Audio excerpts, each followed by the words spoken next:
Hello and welcome to another Quiet Paper ASMR video. Today I want to take a look at this book that I bought in a second-hand bookstore. And it says in the cover that this book is about complex thermodynamic systems.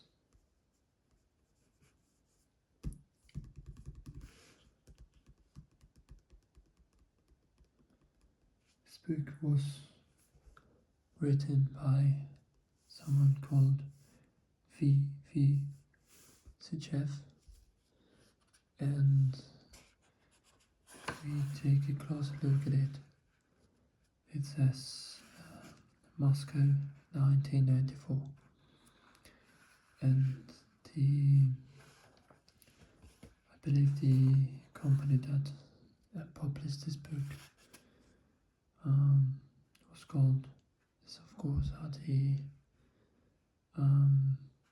Cyrillic or Russian alphabet letters for URSS, or in English the USSR, the Soviet Union. But in 1994 the Soviet Union didn't exist anymore, so that's why I believe that's the name of the publisher. Here we have some Russian text at the left page, and I see some words that I recognize, like Moskva, of course it's Moscow, and some Moskva down here. It seems to have been a first edition by Suchev in 1980, translated by Jankovsky in 1981, and then published by this company in 1994.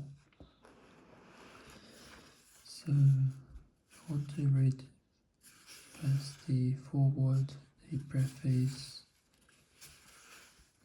and then just check some pages in the contents of this book, which I have to tell you are, the name says, quite complex. So the foreword says, with the intensive development of modern engineering, the role of thermal physics, and in particular one of its main branches, thermodynamics, is increasing. Although the basics of thermodynamics remain naturally unchanged, the range of its practical realization is constantly broadening. As a result, modern thermodynamics is separating into several fields: engineering thermodynamics, chemical thermodynamics, the thermodynamics of systems with many variables, which such systems are often given the rather unfortunate name of complex systems, thermodynamics of mixtures and solutions, thermodynamics of irreversible processes, and other fields. One must bear in mind, however, that in discussing these different fields, it's important to use a common methodological approach, and so the universality of the methods used by the thermodynamics in studying phenomena of quite diverse nature.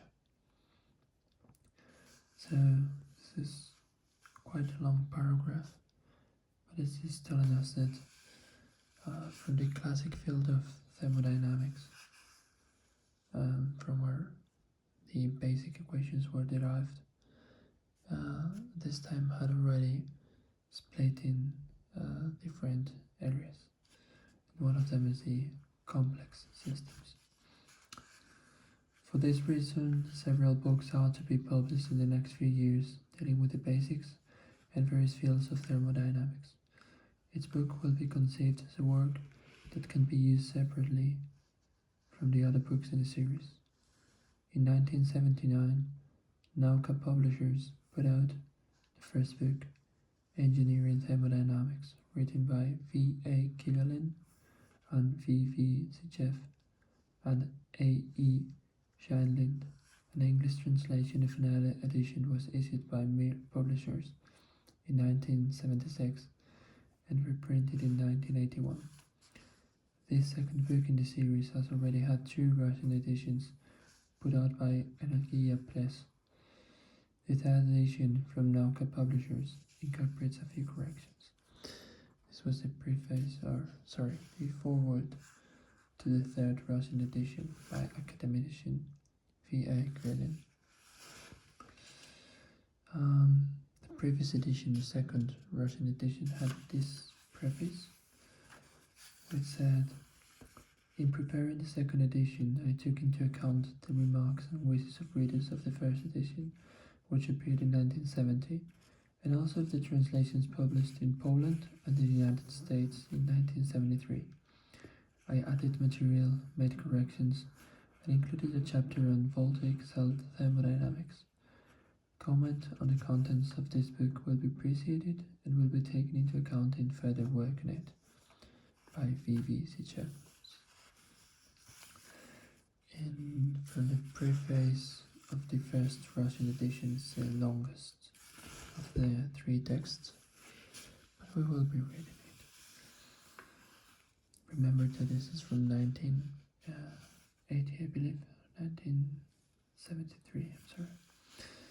Nowadays, when many new branches of technology are developing rapidly, one can hardly imagine a modern course of engineering in thermodynamics which does not dwell on such problems as the thermodynamics of dielectrics, magnetic substances, and superconductors, the thermodynamics of systems in a gravitational field and in weightlessness, etc. At the same time, the size of ordinary textbooks and manuals on engineering thermodynamics does not, as a rule, permit the authors to discuss these important questions more extensively. For this reason, a special book devoted to these problems was considered necessary. The idea of writing this book was suggested by my teachers, V.A. Killalin and A.E. Scheindlin, when we worked together on the textbook Engineering Thermodynamics, which appeared in 1968. The English edition was by Mir Publishers from Moscow in 1976 and 1981. In methodological arrangement and structure, the present book is intended as a kind of supplement to that textbook. The object is to give a unified description of various physical phenomena and processes of primary interest to modern engineering and, particularly, to demonstrate the universal application of thermodynamics methods to the solution of a variety of problems with greater elaboration of the technical aspects. Undoubtedly, the title of the book is not a very fortunate one, but a title that would better convey the subject matter of the book, which would be Engineering Thermodynamics of System Performing Other Work Besides Work of Expansion, is too long to be adopted. The book is intended primarily for students and postgraduates majoring in thermal physics and physical engineering, as well as for students of physico-technical specialties. The course of lectures read by me to the students of the Moscow Physico-Technical Institute serves as the basis of this book. I hope that some pages may prove useful to scientists specializing in the above fields. It is assumed the reader has the usual background of general or engineering thermodynamics. Introductory information, which might be used for reference, is given briefly in Chapter 1. We will see how we do with that.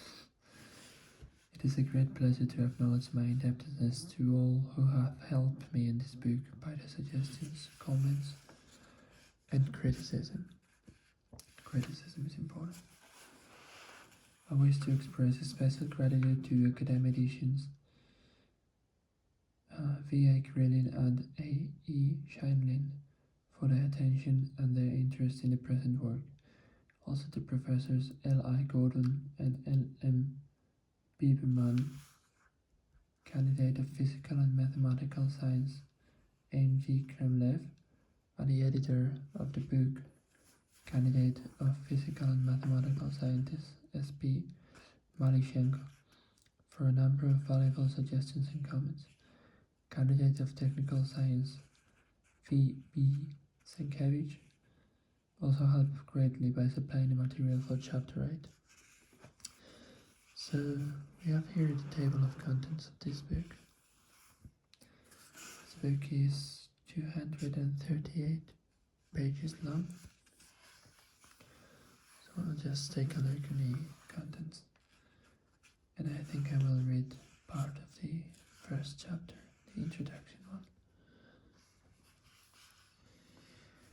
So in chapter 1 we have introduction, and we get the equation of the first and second laws of thermodynamics, which are the basic laws of thermodynamics. Then work, heat capacities, and the differential equations of thermodynamics. Chapter 2 deals with equilibrium in thermodynamic systems, performing other work besides work of expansion. That's the title that the author wanted for the book.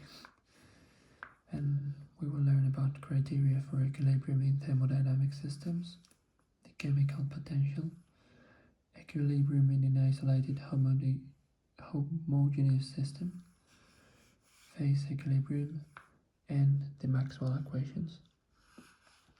Chapter 3 is about magnetic substances, and it starts with a general survey and continues with the basic thermodynamics relations for magnetic substances, the heat capacities of magnetic substances, thermodynamic processes in magnetic substances, the magnetocaloric, magnetostrictive, and magnetostatic effects, adiabatic demagnetization, a magnetocaloric power cycle. Chapter 4, Dielectrics, have a general survey, the basic thermodynamics relations for dielectrics, the heat capacities of dielectrics, thermodynamic processes in dielectrics, piezoelectric, electrostrictive, electrocaloric, and pyroelectric effects, the thermodynamics of an electrical capacitor, and the ferroelectric converter cycle. These have quite similar structure, these two chapters. Then we have chapter 5, superconductivity, a general survey, the thermodynamics of the transition from the superconducting to the normal state, phase diagrams for superconductors, the heat capacities of the superconducting and normal phases, the Ruther equation, and magnetostriction in superconductors.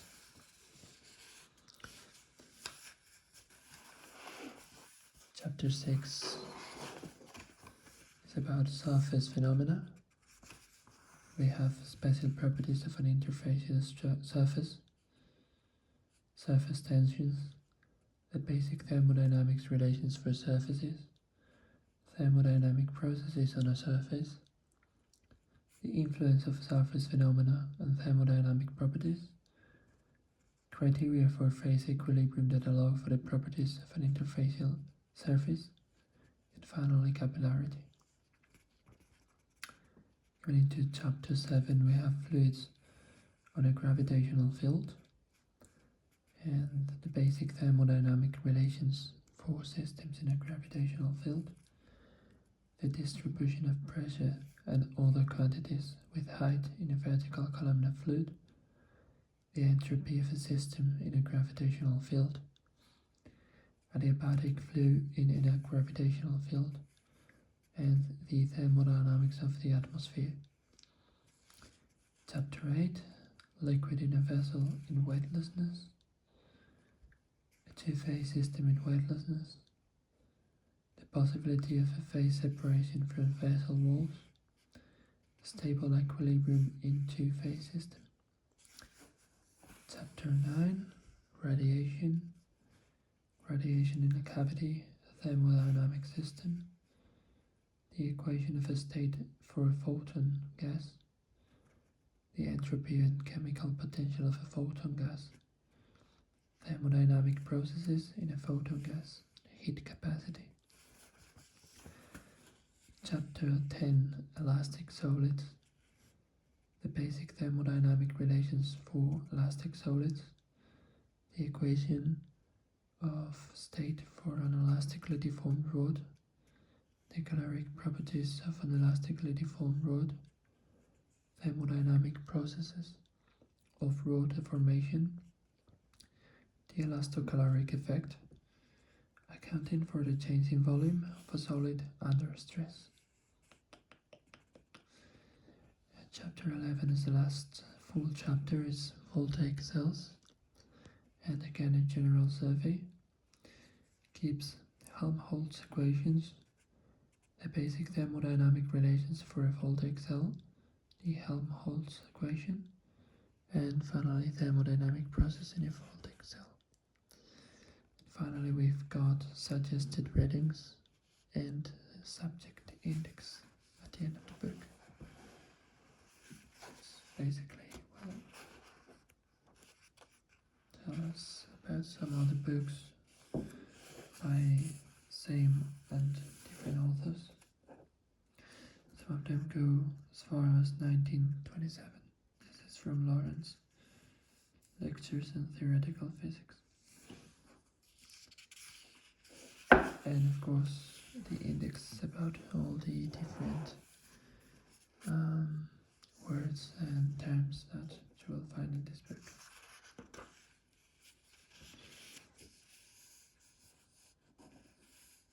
This book has a sale from believe Spanish distributor, or unless it's in Spanish because it says Editorial Urs, Moscow. But the webpage anyways is Russian. I think we can just read the introduction chapter, or at least part of it. And if you want to learn more about this book or want me to read any specific chapter, of course you can just write a comment and I will do. I think I will read the first part of the chapter, which is of course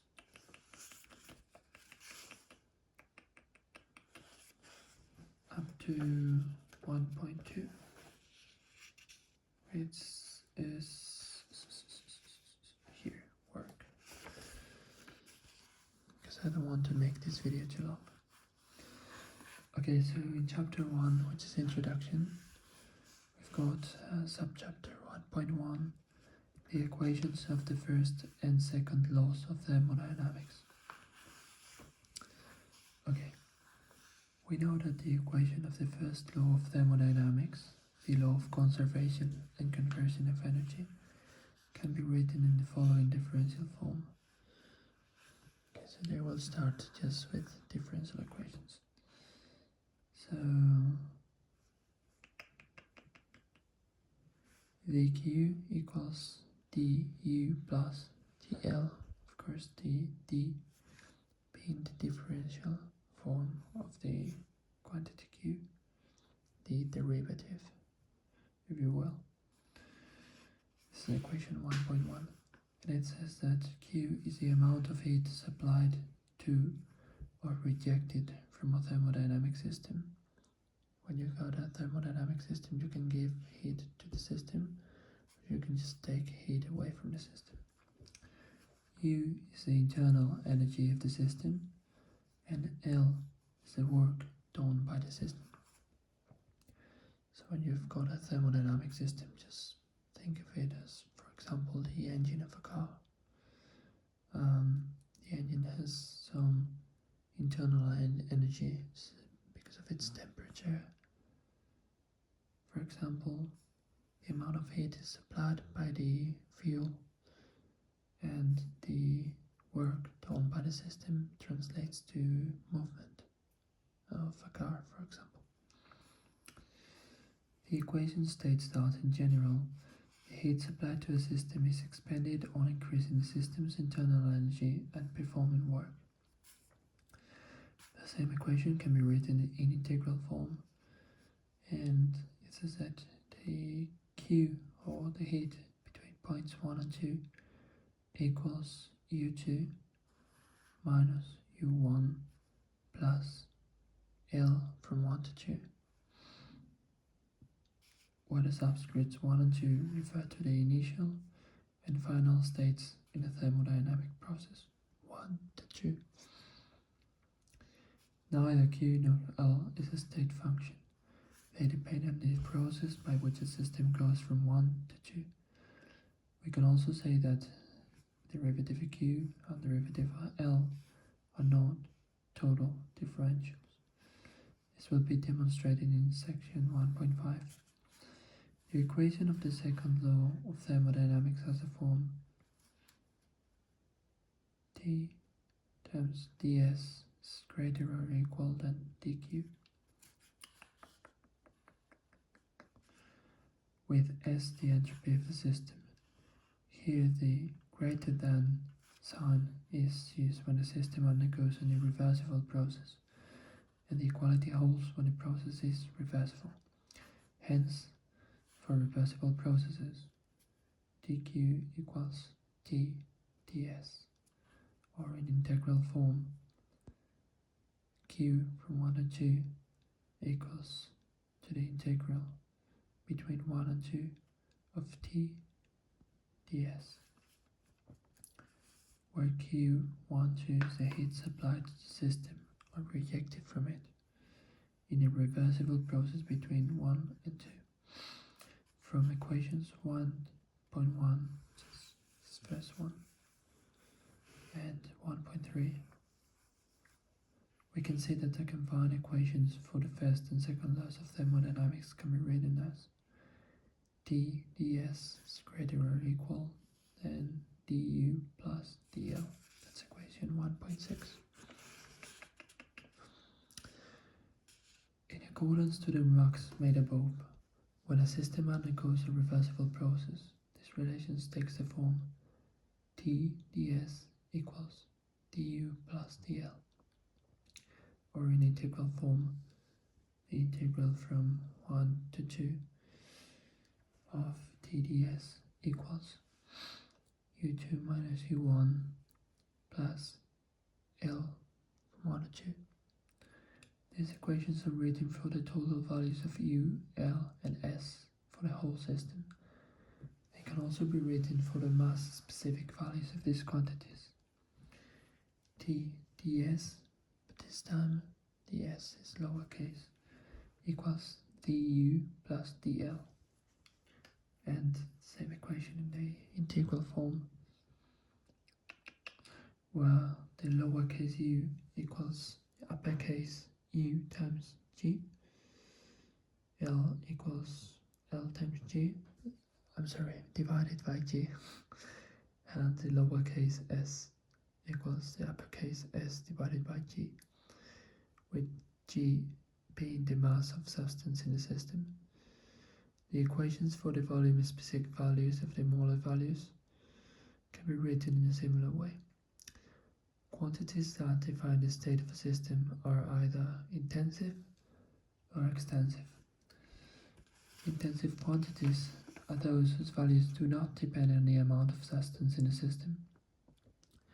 Example given is pressure, temperature, while extensive quantities are those whose values depend on the amount of substance, for example volume. Extensive quantities are additive. Specific extensive quantities, in example the values per unit amount of substance, behave like intensive quantities. For example, the specific volume and the specific heat capacity are intensive quantities. In what follows, we will need to use the equation of the first law of thermodynamics for a flow of substance. We note that in the differential equation, in a differential form, this equation can be written in terms of as specific quantities for a liquid or gas flowing in a channel as dq equals di plus w times dw plus g times dh plus dl tech plus dl this.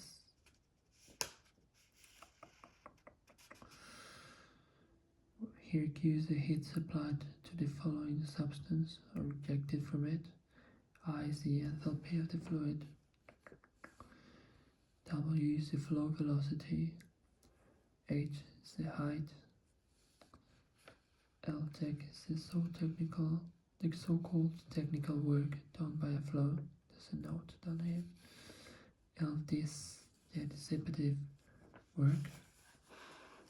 For example, the work done by the flow in overcoming frictional forces. And G is the acceleration of gravity.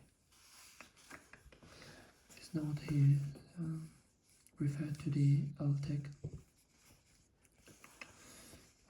tells us that an example of technical work done by flow is rotation of a turbine wheel. If the flow involves an electrically conducting liquid in a transverse magnetic field, the technical work involves transfer of electrical energy to an external circuit due to a magneto-hydrodynamic effect. Not only can technical work be done by a flow, but it can produce a flow. A flow can be forced by a centrifugal pump or induced by an electromagnetic pump. Okay, so the heat Q in equations 1.9, of course, was this long equation, and 1.10, which is the integral form of that equation, consists of two parts. The heat Qx brought into the flow from outside, x being exterior, or rejected from it to the surroundings, and anticipative heat Q dis that appears, for example, when the flow involves friction. Equation 1.11 says that Q equals Qx plus Q dis. Since Q dis is equivalent to L dis, we can rewrite equations 1.9 and 1.10 in the following form. dqx equals di plus w times dw plus g times dh plus dl tech, and qx, which is of course the heat brought into the flow from outside, from 1 to 2 equals I2 minus I1 plus W2 squared minus W1 squared, all of that divided by 2, plus G times H2 minus H1 plus L-tech. It is understood that equations 1.12 and 1.13 are valid both with and without friction in the flow. If there is no friction, of course, you would just consider that to be 0. So this was quite an extensive chapter and a lot of equations for the 2.5 first pages of a book. I think it's quite intense, but I hope that you found it relaxing. Just give you a look on how the book continues. We have some figures, and most of the book are quite interesting equations. We have some tables of properties of different materials: niobium, lead, vanadium, tantalum, mercury, tin, indium, thallium, aluminium, gallium, zinc, osmium, cadmium, ruthenium, and a lot of different graphs, charts, tables, and diagrams. But of course, most of the book are difficult equations. equations, complex equations. Unfortunate name, they said. So I hope that you enjoyed this introduction to this book. And if you would like to learn more about it, consider giving a like to this video and commenting down below which part you enjoyed the most and which of these contents you'd like to hear more about. Also, if you want, subscribe to the channel to stay tuned for more videos of this kind, and check my playlists if you want. So, without further ado, let's see each other in the next video, and thank you for watching.